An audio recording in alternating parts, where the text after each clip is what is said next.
Lewis and his colleagues since 1978 have been publishing articles exposing the various operations of the CIA all over the world and some of the threats to civil liberties and democracy that this organization has contained. Lewis, welcome to Alternative Views. Thank you. I'm glad to be here. First of all, how did you get into the CIA watch business, and what led you and your colleagues to found the Covert Action Information Bulletin? Well, I've been a journalist since the 1960s, and actually 1966. I spent 9 years in Southeast Asia, and it was really there that I first came to grips with what the CIA does in the world.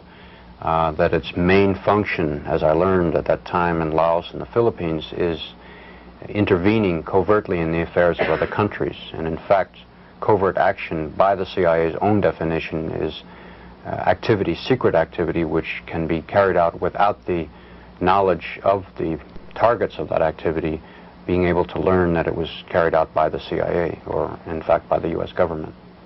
And what led you and your colleagues to found the Covert Action Information Bulletin? When did you begin to do this?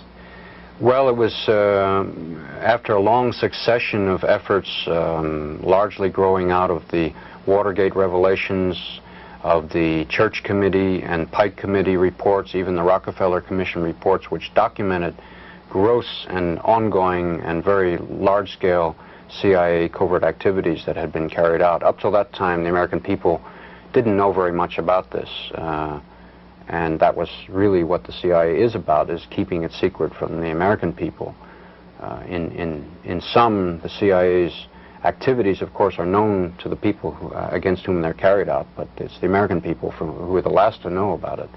And we, as a result of a lot of those revelations and a lot of other people who were concerned about it, decided to try and put together a journalistic effort to look into these areas. There was another magazine, Counterspy, which started earlier, and after several years it bit the dust, and we decided after 2 years in 1978 to start Covert Action Information Bulletin. Well, it looks like there's going to be some real problems coming up, not only just for you and Covert Action Information Bulletin, but also for civil liberties in general in the United States and finding out what's happening, what our government is doing in our name covertly around the world. With the Intelligence Identities Protection Act just about to be passed in Congress, and with Reagan's Executive Order 12333, things are going to be quite different shortly, aren't they? There is clearly a very marked escalation towards secrecy in this government. These two pieces of one legislation and one executive order. The executive order does not have to be propounded by Congress. Congress doesn't have a single word to say about it. Basically, these two working in tandem with each other, along with other efforts by this administration to embed the CIA and the other intelligence agencies, of which there are some 18 federal agencies, in secrecy. This bill is the CIA's greatest operation without any qualifications. It's better than, in terms of their interest, than when they installed the C.I.A. in power. It's better than the coup in Guatemala. And of course there are many failures from their own point of view. Better than putting Pinochet in power in terms of CIA values. What it is nothing less than an Official Secrets Act. This is the legislation that the CIA has been trying for 30 years to get, to give it legal protection and legal exemption from freedom of speech and freedom of the press.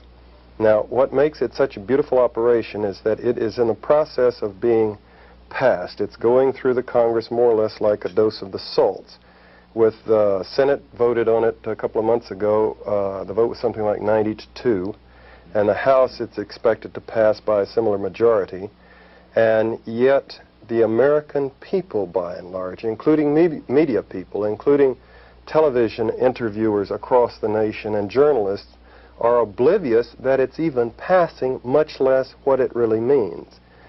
Now, what it really means, see, it's couched, and what makes it such a typical and beautiful CIA operation is that it's couched in the terms of protecting our agents who are out in the cold, risking their lives to defend the country. This is Senator Benson was the original sponsor of this bill, by the way. And this was what he said about it in many speeches here in Texas. Now it's passed to Senator John Chafee and Jake Garnes sponsoring the bill in Washington. Now, who can argue with that? Legal protection from our agents whose names are being exposed by irresponsible people who don't agree with the government's policies. Now, if the facts were that simple, if those were the true facts, who could argue with it? But the truth is that these agents' lives are not in danger because of their names being exposed. The truth is that these agents are functioning from embassies with diplomatic passports under circumstances in which, if the worst possibly happens and they're absolutely caught buying secrets from some local spy agent, a minister in the government or whatnot, the worst that will happen to them, even in the Soviet Union, is that they will be asked to leave the country. Under no circumstances will they ever be attacked or jailed or executed or whatnot. By a government, another government. By the host government, right, where they're living and breaking all the local laws by being a secret agent and recruiting spies and inducing people to commit treason. Now, in the 4 or 5 posts that I served in overseas full time, we had full liaison with the president of the country, the chief of the police, and all the police officers and all the military officers. This means that we met with them weekly in the name of the C.I.A., no secrets, to have lunch or dinner and exchange information and do favors for each other. If there were ever a terrorist attack or threat against one of us, the first thing we would do would be to pick up the telephone and call the local police chief and say, hey, there's a threat against us. And I might note that this would also apply in the Soviet Union. If there were a terrorist threat in Moscow against the U.S. Embassy or a U.S. case officer or a C.I.A. man, they would call the local police and say, you know, somebody's about to blow us up. There is a brotherhood of secret, quote, secret police agents that functions like a brotherhood even when they're supposedly on the other side. They're competing, but it's sort of like professional football players. They're on different teams, but they're still professional football players. Well, you had buddies who were KGB agents. Oh, indeed. Played tennis with them, played chess with them, socialized with them, went drinking with them, and that was the SOP for all case officers everywhere. 2,000 plus, well over 2,000 names have been revealed, printed, published in the last few years, and not one agent has been killed because of his name being revealed. Now, there were 2 cases where it looked like they were put-up jobs, right? Which the congressman and the CIA always mention as the reason which we they had to have jumped this, on. yeah. Richard Welch in Athens, the 18th of December in 1975, was killed. He was shot up by terrorists in front of his home. And at that moment, the church committee, which was in full session, was out of business. Every door in Washington closed on the church committee because, as though the church investigation had anything whatsoever to do with it, they flew him back and gave him a full state ceremony, which of course was admission that he was CIA to the world. I mean, the headlines were CIA chief killed. They didn't say the 3rd Secretary of Embassy killed. The United States government made as much politics as they could out of the fact that this man was a career diplomat agent. Now, the fact was, they caught the terrorists that killed him, and they ascertained, they verified that those were the individuals who had published his name in an Athens newspaper 3 days before they killed him because they wanted world attention to what they were doing.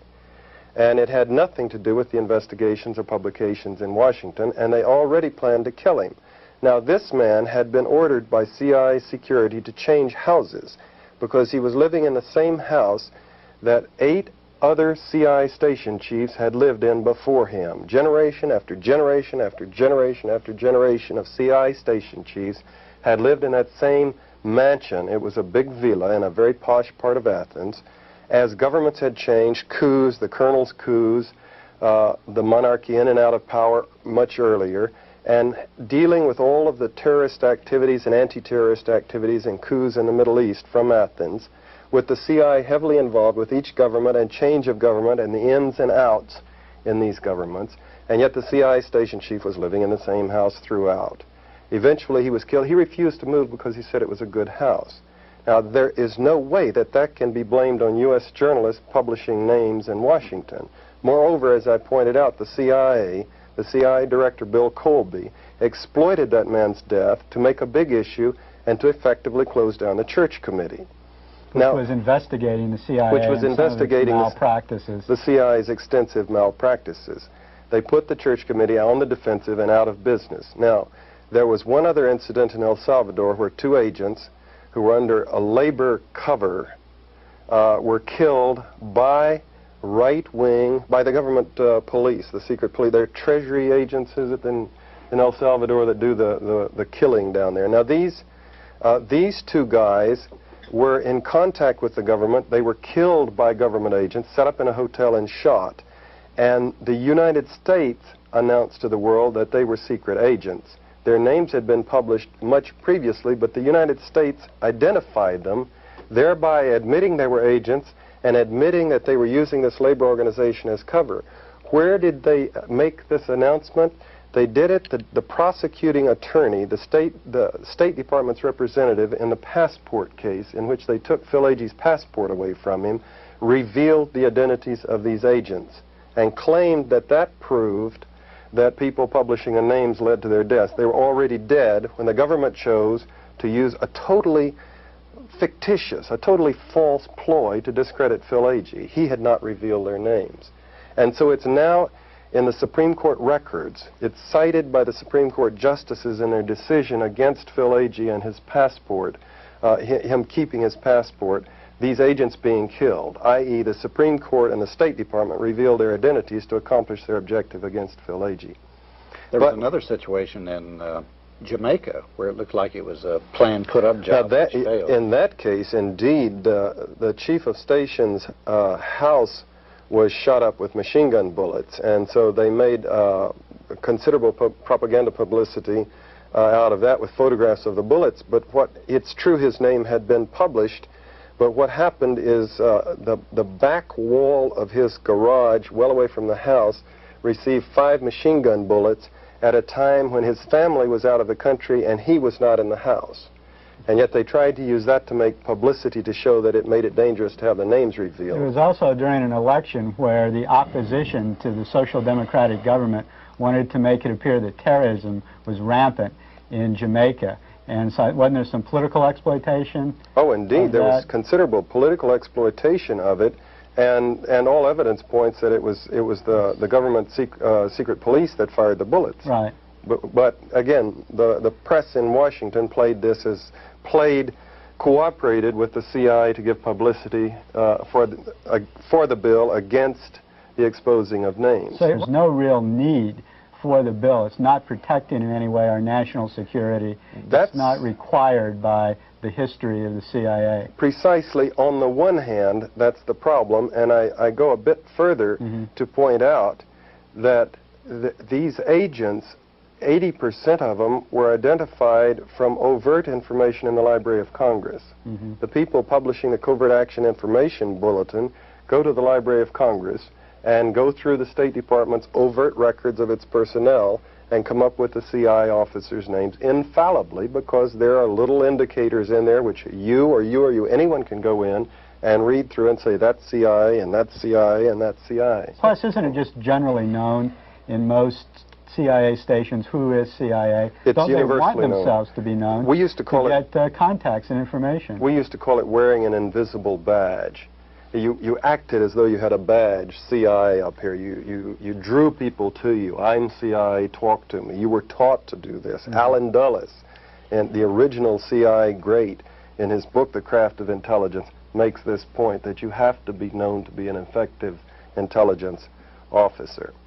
But see, that's on the one hand. The bill is not necessary, and it's dishonest in that sense. It's based on false premises. On the other hand, the bill is so written that it goes far beyond the protection of agents' names. For example, the bill is so written that it will be a felony for agents' names to be published even if they're already, to republish the names, even if they've already been published, as in the Library of Congress or anywhere else. It also includes activities of agents, so that you can, if an agent kicks in the door of your house and rapes your wife or whatever, and you publish a story about it without citing the name, it would still be a felony. Under the executive order, so we have to see both the executive order and the intelligence identity